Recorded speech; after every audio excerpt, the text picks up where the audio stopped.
live from the O'Hara Construction Studio in downtown Jackson. It's the Bart Hawley Show. I'm David Rice, inviting you to join Bart and his guests.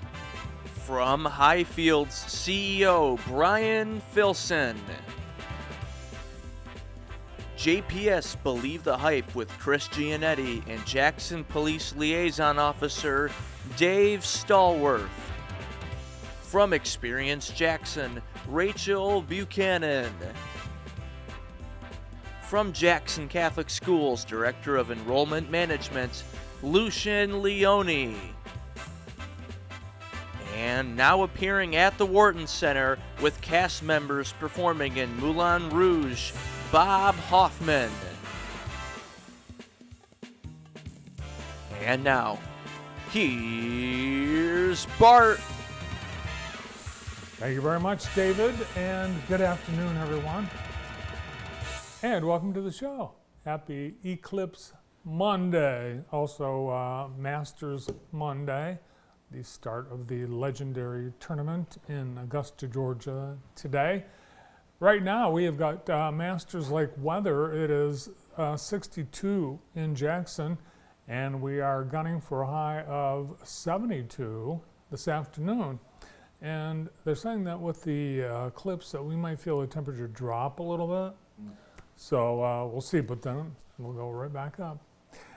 Tonight, mostly clear, 49, a chance of showers, slight on Tuesday, high tomorrow, 70. Wednesday, another beautiful day, mostly sunny, 66. Then rain for Thursday, cooler. Friday, a chance of showers, and a beautiful weekend, sunny on both Saturday and Sunday. Saturday's high 63, and back to 70 by Sunday. There you have it, our weather, presented by Kelly Express. Great savings at Kelly Express. The lottery jackpots are now back down to, well, it's a lot of money, but someone out west won the Powerball. But you could win, as someone did at Kelly Express on Horton Road, $1 million. So they have some lucky machines at Kelly Express. Get your lottery tickets, snacks, and a pizza. The large one item with bread is $17.99 at South Street, Jefferson Road, Napoleon, Grass Lake, and County Farm Road. Let's look outside while we can. Yes, a nice bright day. Little overcast, but yeah, not too bad. Not too bad. We should have no problem seeing the portions of the eclipse that will be here in Jackson. No, as you know, we're not in the area of totality, but we're awfully close. The closest spot where you can see the total eclipse, and you have time to get there right now, is Erie, Michigan, Monroe County, Luna Pier, the town, the township of Erie, also Bedford and LaSalle townships. They're all in the 100% path for the total eclipse. But because we're on the edge of the wide path, the length of time that the period of totality in Michigan down there is about 15, 18 seconds. So you can see it, but it'd be a long drive for 15 seconds. It's horrible if you had to use the bathroom real fast and then Yeah. came out and it was gone. You could miss it, and there's probably no place to go. There's going to be a lot of traffic. It's anticipated that the towns that are making hay out of the eclipse will be very busy. Some towns of 20, 30,000 population are bracing for hundreds of thousands of people. So here in Jackson, the eclipse we'll notice it like at about 2:30, 2:20. At about 2:39, the moon will be half, or the sun will be half blocked, and then by 3:12, that's when we will have 97.6% of the sun obscured by the moon here in Jackson. Almost total. Will just be a little sliver, but don't look at it unless you have these. Did you get these? Yes, we've got them all over. Jennifer Scanlon brought a ton of Oh, them. Jennifer brought them in? Yes. You can't see anything, even with the bright studio lights, but that's a sign that don't look at the eclipse. You don't have special glasses, don't look at it through a telescope, don't look at it through a camera lens, don't look at it unless you have these. And that is even for places like Jackson, because we'll have no time, there will be no time where it's safe to look at it when the total eclipse occurs, like in Erie or Bedford. For those 15 seconds, you would be able to look without, but how do you know when that starts? I mean, it's like, does anyone say, okay, go ahead, look? No. So there you have it. Toledo, 90 seconds. You'd have 90 seconds to look at it. And you have time. You could make it, depending on traffic. Today is the 8th of April. It is National Empanada Day. Do you know what an empanada is, Brandon? I've heard of it. I'll tell you what. Describe it. The pasty is a form of an empanada. Okay. That's what a turnover, a Pepperidge Farm turnover is. It'd fit in the empanada family. It's draw a picture of a bird day, National Dog Fighting Awareness Day, and it's Zoo Lovers Day. On this day in 1977, The Clash released their debut album. Brandon, you know the name of The Clash's first album? I have no clue. I'll give you a hint. Okay. I just said it. The Clash? The Clash. All right. Yes. Yep. Joe Strummer, one of the most influential vocalists and musicians in early punk. On this day in 1974, Hank Aaron of the Atlanta Braves hit home run number 715, breaking Babe Ruth's legendary record of 714 homers. 53,744 people crowded Atlanta's Fulton Stadium to witness this history-making occurrence, the largest crowd in the history of the stadium. And it was a fourth inning pitch off Los Angeles Dodgers pitcher. Did we talk about this last week? Yeah, I gave it to you last week. I never remember. Al Downing. Al Downing. And here's another interesting baseball historical fact. On this day in 1975, against the New York Yankees in Cleveland, the Indians, Frank Robinson, became the first African American to manage a game in Major League Baseball. Something of high note in this game, Frank Robinson also played. He was a player. And he homered in his first at-bat in Cleveland's win over the Yankees. So his first day as manager, he bats second, first time up, hits a home run, and the rest is history. So he had a kind of a rocky career in these 20 years in the majors at that point playing baseball. And that all happened in history. Now on to Today in the J, brought to you by Experience Jackson. And we have Jackson County Restaurant Week kicking off today. A little bit later in today's show, Rachel Buchanan will be here with more details about Restaurant Week, but it works like this. From today through Friday, it's Monday through Friday, visit one of the Jackson County restaurants participating, and they have a selection. Each restaurant will have a selection of menu items, all under $15. And you might think, well, Andy's Pizza, what would they have? They've got several items, like they've got 2 conies, rice pudding, half an order of fries, and a piece of pie, all for $15. So everybody has something cool. Some restaurants have unique items created just for this, like Veritas has spaghetti and meatballs. Not normally on their menu, but it is this week during Restaurant Week.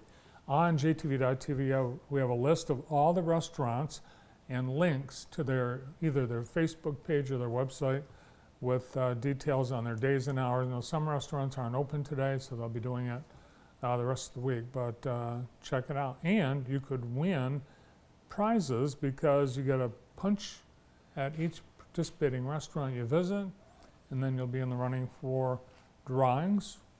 Prizes include gift cards to these restaurants. Also today we have a solar eclipse daytime viewing event at Jackson College in their new astronomical observatory. They will be having a partial solar eclipse daytime viewing event this afternoon. It starts at 1:45. There will be eclipse glasses. The solar telescopes will safely view the eclipse. You'll be able to see that.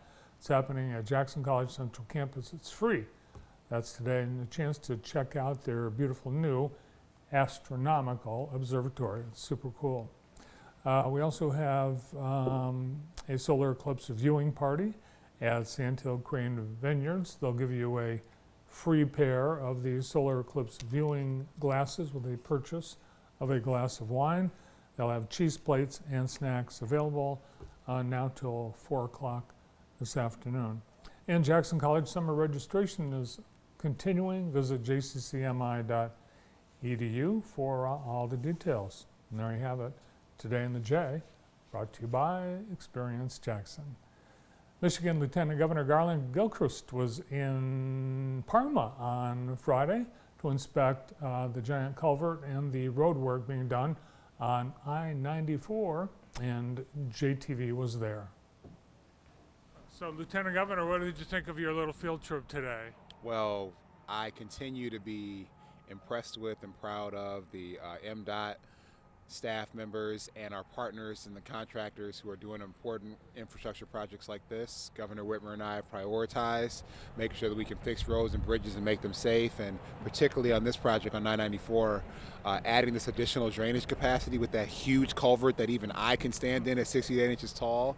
As our weather events get more severe and we see more rain, flooding on the freeways has been a problem in different parts of Michigan, and so this will add a tremendous amount of capacity and resilience to our changing climate. So I'm glad to be able to put eyes on it, and the team's doing great work here.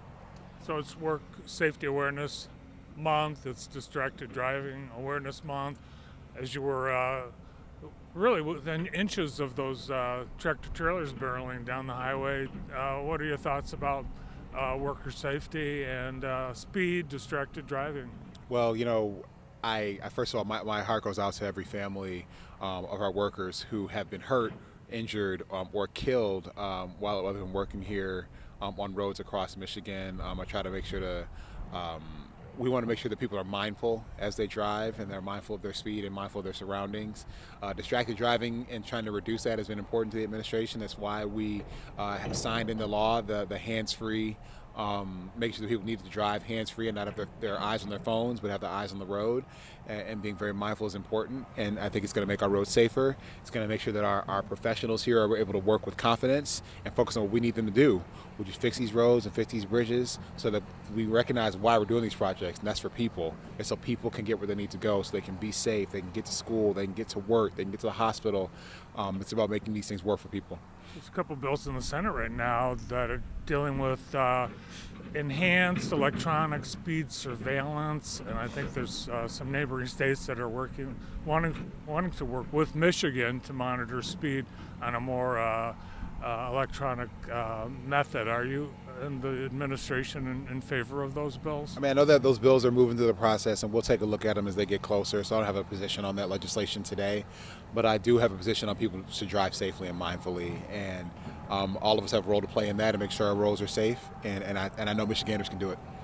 As to road funding with electronic vehicles, the gas tax isn't going to be able to pay the load that it has been in the past. What are the thoughts about that? It's an ongoing conversation that we are having with a lot of stakeholders about what we can do to make sure that we have a sustainable source to be able to make sure our roads are safe, our bridges are safe and improved. And so we're going to continue to be thinking about that throughout the rest of the year. We've been thinking about it for a long time.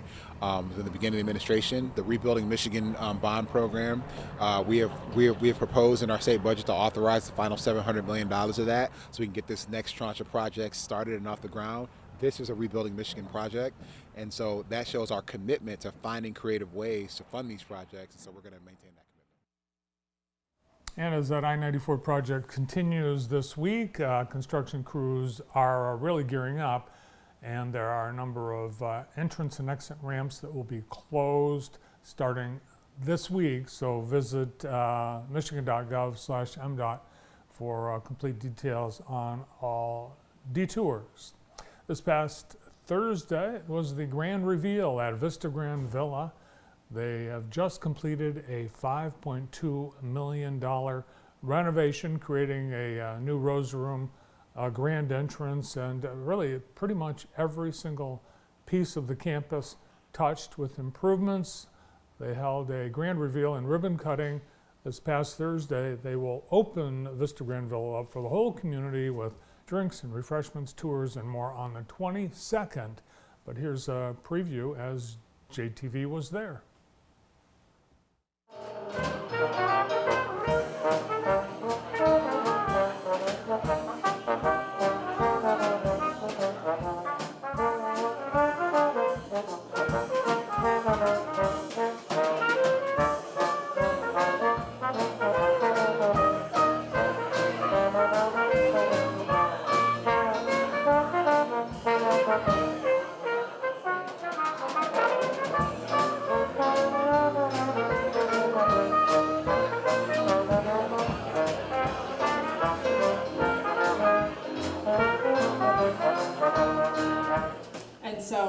For us, it's a labor of love, and we're really, really proud to do these things for the residents and for the community. And we really hope that you take the opportunity to come and visit us frequently and to visit people that are here. We've worked really hard to create a space that is warm and inviting for everyone.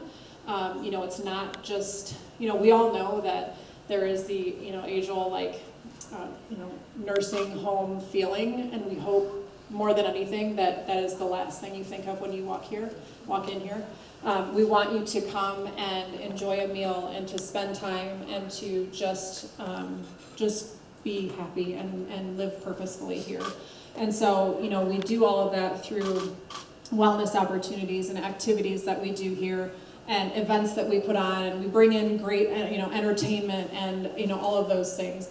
I always like to mention we also we have a large auditorium. We open our community up for other companies to come in and host meetings and events and things like that. For us, not only is it a way for us to give back a little bit, we know that things are really expensive, and you don't want to rent spaces when you need large places to have gatherings and meetings and things, but also quite honestly, it's free marketing for us. The more people that we can bring onto this campus and to experience Vista and to see the difference, the better it is for us. And so, please feel free to call us and to stop by and to, bring friends and family here. We love showing off our campus. Our doors are open. Walk around, come say hi, and meet people. And I think that you will see that everyone you meet is friendly, and they love that you're here, and they love that you're visiting, and they love showing off their home.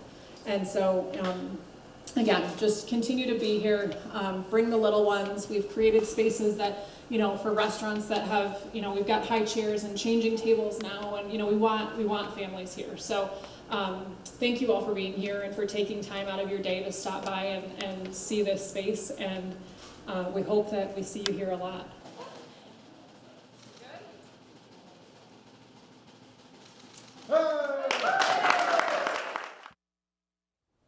So you're all invited to head out to Vista Grand Villa on April 22nd for the Grand Reveal, Part 2. Well, as we mentioned with Lieutenant Governor Gilchrist, this is Distracted Driving Awareness Month, and as part of the observances for that, it was the first ever April Fool's Marathon and 5K run and walk held at Lime Lake County Park in honor of Corey C. Whitman II. Corey's life was ended as a result of a traffic crash. Corey was out walking his dog when he was hit by a car and killed, and his family have put together a distracted driving awareness website and a number of events to honor Corey and also to encourage people to follow the law when it comes to distracted driving. It's illegal in the state of Michigan to even have your hands on a cell phone while you're driving, and we've all seen it. People are still at it. So be safe while you're out driving. Take care of the people as we get nicer weather. People will be out walking and biking. Don't take a chance. Thanks to everyone who participated in the April Fool's 5K run and walk, and thanks to Jeff and Tina Beagle for putting this on in honor of their son. On Saturday, it was the Princess Tea Party at Ella Sharp Museum in the community room. The Ella invited princesses and princes to come dressed in costume along with their moms and dads and grandmas and grandpas. The little princesses enjoyed tea, although I noticed costume characters were saying, you know, this one has a lot of caffeine. I don't know if we want to get it. Let's move this to the adult section. But there was music and the favorite Disney princess songs were played and sung along to, and great treats. Even broccoli was featured on the menu, so there was healthy choices. So they had 3 princesses and a prince. Now, I'm not sure. Brandon, do you recognize the princess or the prince? It might be, I don't know, Sir Galahad and Ariel? I don't know. I don't know. They said Rapunzel for the girl. It's not Rapunzel. That's what they said upstairs. I don't think. That's what Jennifer Scanlon said earlier. Really? Rapunzel? Okay, well, Not I don't know. They would know. I don't. Although I've seen many of them many times, you'd think I'd know. But thanks to the Ella Sharp Museum for, be careful. Those are real plates. So they had such success that they plan on doing this again, along with many other events planned for spring and summer. Our sponsor of the day today, we thank, as they have been with us for many years, Orthopedic Rehab Specialists, ORS, our leading rehab facilities in our community and all throughout South Central Lower Michigan. Orthopedic Rehab Specialists get you back to living, working, and playing. And thanks to ORS, as they are our longtime sponsors of our ORS JTV photo galleries online at jtv.tv. Tri-County Water, providing the water in the County National Bank Green Room. And in the County National Bank Green Room, we have our first guest among a great lineup of visitors to the show today, CEO of Highfields, Brian Filson. And Brian has a lot of events coming up. We'll be taking you to Jackson Public Schools for this month's Believe the Hype. Chris Giannetti talks with the liaison officer from Jackson Police Department, Dave Stallworth. Rachel Buchanan will be here with all the details of Jackson County Restaurant Week from Jackson Catholic Schools, Dr. Lucien Leone, and Bob Hoffman talks with some of the cast of Moulin Rouge, now playing at the Wharton. All this and more today right here on JTV. Thank you for being here with us. And we get started right after this.